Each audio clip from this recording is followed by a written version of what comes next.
Vamos estudiando esta carta del apóstol Pablo, pues prácticamente versículo por versículo.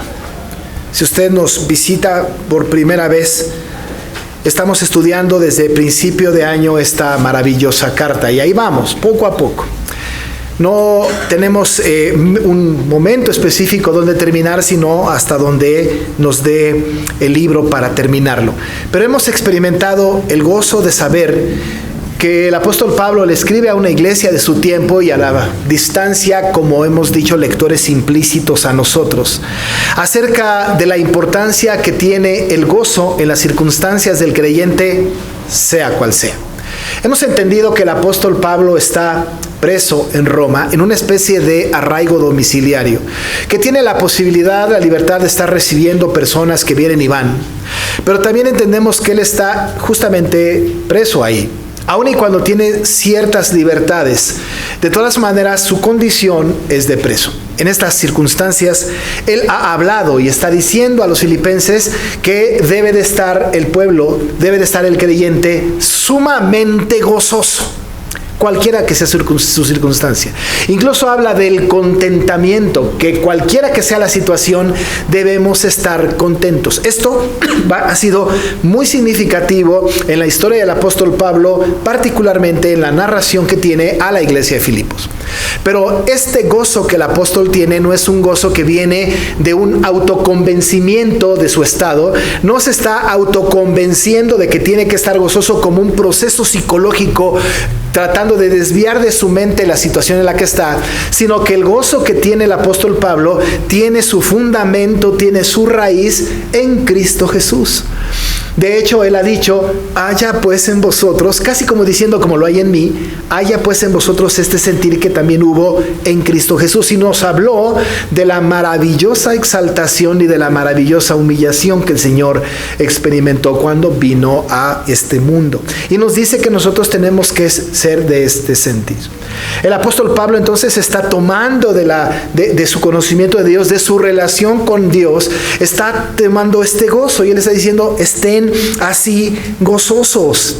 No importan las circunstancias, porque el gozo que hay en mi corazón es, casi pudiésemos escuchar del apóstol Pablo, no viene de las circunstancias externas, sino que el gozo que hay en mi corazón viene de mi condición interna. Y en esta condición interna no hay nadie que me quite este gozo, nadie, absolutamente nadie. En medio de una situación tan adversa, nosotros hemos aprendido que debemos de permanecer en gozo permanente, no por las circunstancias pues externas, sino por lo que hay interno en el corazón de cada uno de nosotros. Porque queremos imitar a Cristo, porque queremos ser como Cristo, porque queremos nosotros participar del gozo que Cristo nos participa. En este criterio, el apóstol también nos habla acerca de algunas personas que son enemigos de Cristo, que están dentro de la iglesia, que están afuera de la iglesia también, pero se constituyen enemigos de Cristo y que están tratando de engañar a los creyentes de la iglesia en Filipos. Y entonces el apóstol dice, aún y en esto, aún en la persecución, aún en el momento más difícil, tenemos que estar gozosos. Por eso en el capítulo 3 al principio, como veíamos la semana pasada, les dice, por lo demás, hermanos, gozaos en el Señor. Y dice, a mí no me es molesto escribirles las mismas cosas y para ustedes es seguros. Y luego habla de este personaje, o estos personajes perversos, que son, como él les llama, perros, que como él les llama, malos obreros, como él les llama, mutiladores del cuerpo. Y dice, a pesar de que en medio de nosotros hay una gran cantidad de personas que nos están obligando a judaizar como ellos, que nos están obligando a cumplir cabalmente la ley de Moisés y a circuncidarnos, si no somos salvos, a pesar de que tenemos esta influencia perniciosa dentro de nuestra iglesia, dice el apóstol Pablo, gócense, gozaos en el Señor, a pesar de las dificultades en el interior de la iglesia. Y nos habló de este grupo que platicábamos la semana pasada, de personas, no son tres grupos, está hablando de un solo grupo de personas y les da tres calificativos. Les dice a este grupo perros, les dice malos obreros, les dice mutiladores del cuerpo. Se está refiriendo desde luego a este grupo de personas que están obligando a los gentiles que se convierten a circuncidarse. No pueden ser cristianos, no pueden ser salvos. Si ustedes vienen a Cristo, tienen que primero pasar de gentil a judío y de judío a cristiano, porque ese es el único camino posible. Y todos aquellos que imponían semejante carga se les llamó judaizantes. Judaizantes. Los que venían del mundo gentil al mundo judío y ahí se quedaban se les llamaba prosélitos. Pero a aquellos que venían, ¿no?, y que entonces pasaban de ser gentiles a cristianos y estaban involucrados en el ambiente del pueblo judío, los judaizantes decían, sí, pero para que llegues de aquí, gentil, aquí a ser cristiano, en medio hay un camino que tienes que recorrer. Ese camino es la normatividad judía.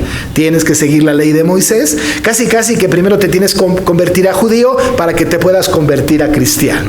Y entonces impusieron cargas. Y entonces cargas pesadas. Cargas que ni siquiera ellos eran capaces de cumplir. ¿Quién cumple la ley de Moisés? ¿Quién cumple semejante carga? El apóstol Pablo y Pedro tuvieron una discusión de esta naturaleza cuando fue el concilio de Jerusalén. Había entonces que establecer las normas particulares acerca de que no se les impusieran cargas a los que se estaban convirtiendo, sobre todo los gentiles. No se les imponga cargas. Y sale pues un decreto de parte del concilio de Jerusalén, escrito por Jacobo o por el concilio, en donde se les ponen algunas condiciones o algunas situaciones, más que como condiciones, algo que pudiese acallar un poco la ira del judaizante. Y que incluso pudiese incluir al gentil en esta predicación del Evangelio. Pablo está diciendo de estos tres, guárdense. Tengan cuidado de este grupo que son perros, que son malos obreros, que son mutiladores del cuerpo. Ellos a todo mundo los quieren pasar por el cuchillo de la circuncisión. Dicen, guárdense, porque su identidad, la identidad de ustedes, decíamos la semana pasada, dice él, es que con nosotros en espíritu servimos a Dios, porque nosotros nos gloriamos en Cristo, porque nosotros no tenemos confianza en la carne. Esa es la identidad. Dice él, guárdense. Este grupo es pernicioso. Este grupo está dentro de la iglesia de Filipos. Este grupo es el que impone cargas a una gran cantidad de creyentes que venían al Evangelio. El apóstol les dice, guárdense. De ahí, entonces, escribe el versículo número 4 en adelante. En esta tarde solamente meditaremos sobre los versículos 4, 5 y 6. Porque lo que quiero que percibamos es este contraste que el apóstol Pablo hace y cómo él se compara con el judaizante, que incluso es mucho más que cualquiera que se estime como un buen judío. Y se va a comparar con él para tratar de que los cristianos entiendan que por muchas credenciales, que por muchas cualidades que el apóstol tenga, que le puedan ganar el favor de Dios, todo esto no sirve de absolutamente nada, y que él intercambia todo esto en comparación con los judaizantes por la excelencia del conocimiento de Cristo. Que no predicaré hoy de esto porque es un tema muy amplio que predicaré la semana próxima. Pero él está presentando algunas credenciales diciendo, si algunos tienen de qué confiar en la carne, como los judaizantes, como estos que presumen tanto, bueno, yo más, y no soy como ellos. Él dice, yo puedo y tengo credenciales para ser mucho mejor que los judaizantes. Y se pone como ejemplo. Esto que está haciendo el apóstol Pablo no es para que él se exalte, no está presumiendo sus credenciales, más bien las está poniendo delante de los filipenses para contrastarlo con los judaizantes y luego cerrar para considerar todo esto como basura, como pérdida. Así que el apóstol empieza, y vale la pena que podamos ir distinguiendo sus credenciales para que podamos encontrar ahí exactamente lo que el apóstol quiere decirnos. El apóstol nos va a hablar de dos cosas en estos 3 versículos. La primera es lo que él tiene por herencia, lo que él ha heredado. Es decir, no hay algo que él haya adquirido en el camino de su vida, sino que desde que nació, eso tuvo, eso pasó. Algunas cosas que tiene él desde su propio nacimiento las comenta. Lo primero que menciona es algo que tiene que ver con su circuncisión, ¿no? Dice él, aunque yo tengo también de qué gloriarme en la carne. Y les dice a los judaizantes, si alguno piensa que tiene de qué confiar en la carne, yo más. Y presenta su primer credencial con la que él nació. o desde que él nació. Dice, circuncidado al 8º día. El apóstol Pablo puede presumir, a diferencia del judaizante y de algunos que estaban haciendo judaizar a otros, que quizá no habían sido parte del pueblo de Dios desde su nacimiento, sino que habían sido primero prosélitos y luego entonces quizá cristianos, y que se habían adherido a los judíos o a la secta de los fariseos. Les está diciendo, yo sí, a diferencia de ustedes, fui circuncidado y fui circuncidado al 8º día. Desde Abraham estaba la condición. La tarea del creyente que nacía dentro de la casa judía, dentro de la casa de Abraham, tenía que ser circuncidado al 8º día. Y lo que está diciendo el apóstol Pablo es, ustedes no, yo sí. Ustedes tienen que confiar en la carne, en su perorata, en sus exigencias, en sus discursos. Yo desde nacimiento fui circuncidado al 8º día. A mí, yo cumplí con el ritual. Mis padres hicieron lo que tenían que haber hecho. Yo hice lo que el Señor había mandado por hacer. Yo les aventajo en esto. Ustedes tienen algo que confiar en la carne. Yo desde pequeñito cumplí con todo el ritual. Yo pertenecía a la iglesia desde siempre, desde chiquito. Y cumplí con todos los rituales. Soy circuncidado al 8º día. Pero la segunda cosa que dice es muy significativa. Y quisiera que lo leyéramos con mucho cuidado, porque cada palabra es importante. Además dice, después de ser circuncidado el 8º día, del linaje de Israel. ¿Por qué dice del linaje de Israel? Me llama la atención porque siempre que se tiene que presumir linaje, no se toma necesariamente a Israel como del que viene uno. Un buen judío casi pudiese decir que su linaje es el de Abraham, porque en Abraham viene toda la familia de la fe. Tendría como mucho más arraigo decir yo soy del linaje de Abraham. El apóstol Pablo a los Gálatas habla acerca de que la simiente de Abraham y que somos del linaje de Abraham. Y nosotros, como pueblo de Dios ahora, podemos pensar y decir que espiritualmente somos de esa estirpe, no por sangre, sino por la fe transmitida desde Abraham hasta Jesucristo y de Jesucristo a nosotros. Pero el apóstol está diciendo, no está diciendo soy del linaje de Abraham, está diciendo soy del linaje de Israel. ¿Por qué? Es muy simple, entendiendo la teología bíblica del Antiguo Testamento. Porque decir del linaje de Abraham, también los ismaelitas pueden decirlo. Porque Abraham tuvo a Isaac, ¿no es cierto? Y tuvo a Ismael. Es decir, que cuando uno dice yo soy del linaje de Abraham, algunos que son muy puntillosos, muy quisquillosos en el lenguaje pudieron decir yo también. Yo también porque yo tengo como padre a Ismael. Y Ismael tuvo como padre a Abraham, por lo tanto también soy del linaje de Abraham. Pero Pablo no solamente es del linaje de Abraham, es del linaje de Abraham y del linaje de Isaac también. Pero habrá que tener cuidado, porque los edomitas, hijos de Esaú, también son linaje de Isaac. Así que entonces había un asunto ahí, porque los judíos muy quisquillosos pudiesen haber dicho, eres del linaje de Abraham, también los ismaelitas. No, es que soy del linaje también de Isaac. Sí, también los edomitas, hijos de Esaú, enemigos de Dios, enemigos de su pueblo.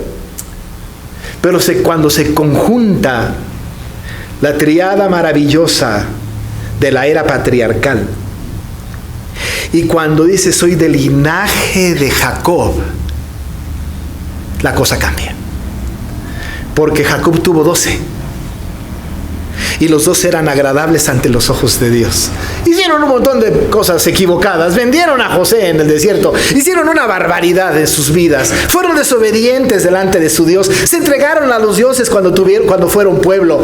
Pero eran el pueblo escogido de Dios. En el Antiguo Testamento era el pueblo, la pequeña manada, la niña de sus ojos. El remanente santo. El pueblo de Dios. Entonces cuando Pablo añade, o no añade, sino dice soy del linaje de Jacob, está diciendo no solamente de Abraham, pero también de Isaac, pero además de Jacob. Ahora no dice Jacob acá, pero todos nosotros entendemos que Israel es Jacob. Porque a Jacob le fue cambiado el nombre, ¿no es cierto? Ahí en Peniel. Y le dijo el ángel, no más te vas a llamar Jacob, ahora te vas a llamar Israel. Y entonces Pablo está diciendo, ¿saben qué? Mi linaje no solamente es el de Abraham, el de Isaac, sino que mi linaje es el de Abraham, de Isaac y de Jacob. ¿Quién puede, de ustedes judaizantes, decir lo mismo? Si ustedes tienen que presumir de la carne, dice él, yo más, porque fui circuncidado al 8º día y además soy del linaje de Israel. ¿Y saben qué? El linaje de Israel, uno de sus hijos fue Benjamín. Y yo soy de ese linaje, pertenezco a la tribu de Benjamín. Así que vengo de un linaje maravillosamente seleccionado por Dios. Si alguien tiene de qué presumir, si alguien tiene en qué confiar en la carne, dice él, yo más. ¿Quién compite con Pablo? Porque él es circuncidado al 8º día y además es del linaje de Israel y de la tribu de Benjamín. No había duda. Él aventajaba a los judaizantes. Pero esas eran las cosas que él tenía por herencia. Pero luego añade las cosas que ha alcanzado por su propio esfuerzo. Porque ser circuncidado al 8º día, pues esto viene por la tradición de sus padres. Y ser del linaje de Israel, él no lo decidió. Así le llegó, así nació, así vino. Y ser de la tribu de Benjamín, pues así fue. Digo, ninguno de nosotros escogió, ¿no?, quién era su padre. En realidad, Dios hizo toda la obra. Esas cosas, con esas nació, pero ahora las que adquirió en el proceso.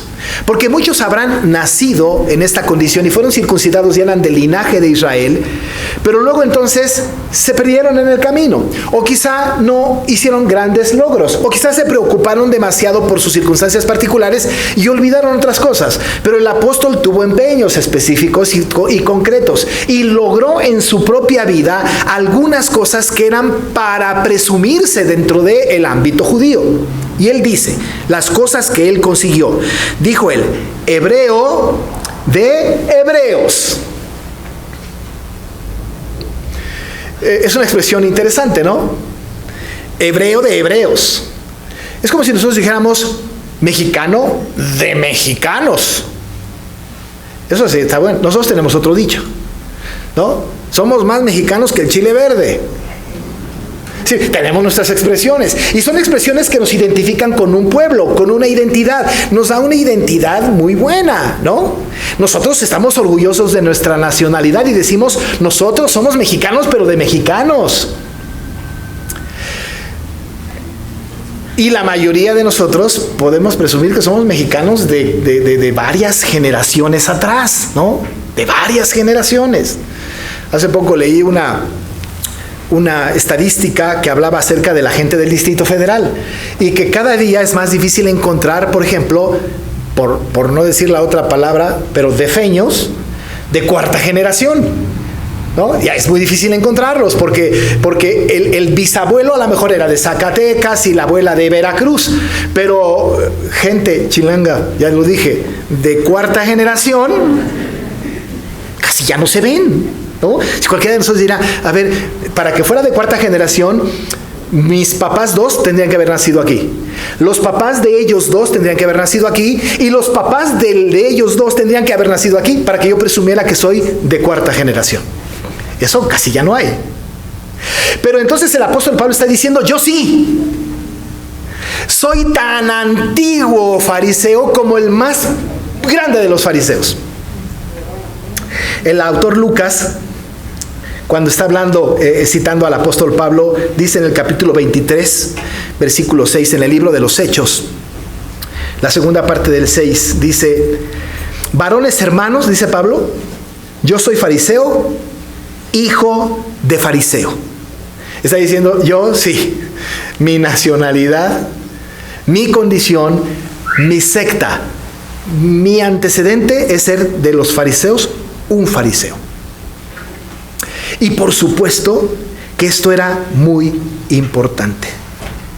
Él decía, conforme a la más rigurosa secta de nuestra religión, he vivido fariseo, decía él mismo, ahí en el capítulo 26, verso 5, conforme a la más rigurosa secta de nuestra religión, he vivido fariseo. No solamente mi identidad nacional, sino mi relación con esa identidad, la secta que viene de esa identidad, yo he heredado, he sido de los fariseos también, fariseo. Fariseo, dice la palabra del Señor, hebreo de hebreos. Hebreo de hebreos. Y luego añade su condición, digamos, doctrinal en cuanto a la ley fariseo. Miren, si había alguien defensor de esta tarea, defensor de la ley, defensor de los principios, era Pablo. Él era maestro de la ley. Era conocedor de la ley. Nada más es cosa de que le echemos un vistazo a todas sus cartas, sobre todo a cartas como la carta a los Gálatas, por ejemplo, a los Efesios, como él era un amplio conocedor de la ley. El libro de Romanos, un amplio conocedor. Tenía muy bien puestas los principios de su secta, pero también puestas las tenía, también empapado estaba de las condiciones y de las características de su secta, que él la defendía a capa y espada. Ahora sí que era fariseo de hueso colorado. Conocía pero muy bien su secta. Y conocía las condiciones de la ley. Ustedes, judaizantes, están imponiendo la ley a aquellos que vienen a Cristo. Bueno, pues yo en cuanto a la ley fui fariseo, no como ustedes, que sin entenderla imponen cargas. Sin saberla imponen cargas. Él decía entonces, en cuanto a sus cosas externas, soy hebreo de hebreos, pero en cuanto a la ley soy fariseo. Pero la tercera cosa que le distingue y que es importante notar, es que dice que en cuanto a celo, perseguidor de la iglesia. Muy interesante. Porque ustedes saben que el apóstol Pablo fue un acérrimo perseguidor de la iglesia. Él narra en su testimonio que persiguió a la iglesia. Incluso obtuvo cartas para que pudiese ir fuera de Jerusalén y llegó hasta Damasco, iba más bien hacia Damasco, e iba a ir a perseguir a todos los cristianos para encarcelarlos. Usted puede recordar que él consintió la muerte de Esteban. Él estuvo presente en la muerte de Esteban. Él estaba decidido a ir hasta por el último cristiano porque su característica personal lo llevaba a cumplir cabalmente con aquello que le determinaba su propia convicción. Perseguir a la iglesia era su trabajo. ¿Sabe qué? Lo hacía maravillosamente bien. Lo cumplía a cabalidad. No había nada que le moviera a desistir de su intención. Para que el apóstol Pablo pudiese desistir de su intención de perseguir a la iglesia, tenía que pasar algo sobrenatural. ¿Y sabe qué? Pasó. Sí pasó. De camino a Damasco, cae al suelo, una luz refulgente, una voz que le habla: Saulo, Saulo, ¿por qué me persigues? Dura cosa te es dar coces contra el aguijón. ¿Por qué me persigues? Y le es quitada la vista. Y entonces tiene un encuentro maravilloso con el Señor que le habla. Y va a llegar a Damasco con Ananías y le va a ser quitada esas escamas que tenía en sus ojos porque había quedado ciego. Y iba a abrir los ojos a una vida completamente diferente. Y aquel que era perseguidor de la iglesia, con un celo tremendo, había venido a Cristo. Incluso cuando el ángel le dice a Ananías: va a venir uno para que tú le devuelvas la vista y le bautices, todavía Ananías le tiene que decir: Señor, ¿tú sabes de quién estamos hablando? Porque Saulo persigue a la iglesia y está buscando para matarnos. ¿Sabes en qué lío me estás metiendo? Pero el Señor había hecho la obra. Y el apóstol Pablo entiende y dice: yo era celoso perseguidor de la iglesia. Un afanado perseguidor de la iglesia. En cuanto a celo, perseguidor. Y no lo dice para enorgullecerse. Lo dice porque aquellos presumían de todas sus credenciales, porque ellos imponían cargas a los que venían al Evangelio, y él dice, si ustedes tienen que confiar en la carne, pues yo más. Desde el punto de vista del nacimiento, yo fui circuncidado al 8º día. Soy del linaje no solamente de Abraham, sino de Isaac y de Jacob. Además, dice el apóstol Pablo, hebreo de hebreos, en cuanto a la ley fariseo, y en cuanto a celo, perseguidor de la iglesia. Perseguidor de la iglesia. Y en cuanto a la justicia, termina diciendo que es en la ley irreprensible. ¿Sabe qué es esto? Es una manera preciosa de definir la actitud extremadamente legalista de un fariseo. Dice él, en cuanto a la justicia que es en la ley irreprensible. Él decía cosas como, eso dice la ley, no hay misericordia, se aplica la ley. Si la ley dice esto, no hay manera posible que yo haga otra cosa. Por eso dice, en cuanto a la justicia que es en la ley, lo que la ley determina tiene que ejecutarse. Tiene que hacerse justamente como la ley dice. En esto era irreprensible. No había posibilidades. Imagínese usted antes de que el apóstol Pablo se convirtiera al Evangelio. En su afán de perseguir a la iglesia, y estaba apegado a la ley persiguiendo a la iglesia, un creyente que le dijera, ten misericordia de mí, Pablo, tengo 3 hijos. No me lleves preso. ¿Ustedes creen que haya tenido el apóstol misericordia? ¿Saben por qué no? Porque en cuanto a la justicia que era en la ley, irreprensible. No había nada que le moviera de su tarea.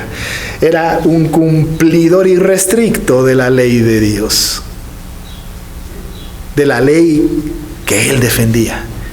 Esta es una definición maravillosa de un legalista extremo. No hay manera que cambie mi parecer. Pero Dios le cambió su parecer. Dios cambió su corazón. ¿Cuántos de nosotros vivimos confiando en lo que somos, en nuestra tradición, en nuestra cultura, en nuestra situación personal? ¿Cuántos de nosotros no hemos pensado que tenemos derechos inalienables solo porque nacimos dentro de un hogar cristiano o porque crecimos en la iglesia donde nos congregamos toda la vida? ¿Cuántos de nosotros pudiésemos poner nuestras esperanzas en nuestras credenciales personales y decir, yo fui hijo de aquel o de aquella? Yo fui hijo de los fundadores, es más, yo fui fundador. Yo soy cristiano desde pequeño. Soy de la familia de tal apellido. Yo fundé la iglesia y trabajé por ella y la defendí con celo santo. El apóstol Pablo dice, esto debe de ser considerado como pérdida. Porque en el versículo 7, y con eso termino, dice, pero cuántas cosas serán para mi ganancia, las he estimado como pérdida por amor de Cristo. Como pérdida. El apóstol Pablo invita a los filipenses a tener un corazón humilde, sencillo, solamente basado en el amor de Cristo. No importa, amado hermano, de dónde vengamos. No importan tanto nuestros antecedentes eclesiásticos. No importa los años que tenemos en el Evangelio. Importa nuestra relación con Cristo. Importa nuestra relación con la iglesia de Cristo. Importa nuestra humildad delante de Cristo. La más grande credencial que tiene el creyente es que ha sido redimido por Cristo. Y es la más importante. Es la que impera en nuestra vida. Es la que permanece para siempre. Porque usted, que ha tenido todos los años en la iglesia y ha cumplido con todas las condiciones, no es más importante que el que se acaba de convertir al Evangelio. Porque delante de los ojos de Dios, todo es pérdida por amor de Cristo. Y por eso nos centramos en Él. Por eso el apóstol, y lo veremos la próxima semana,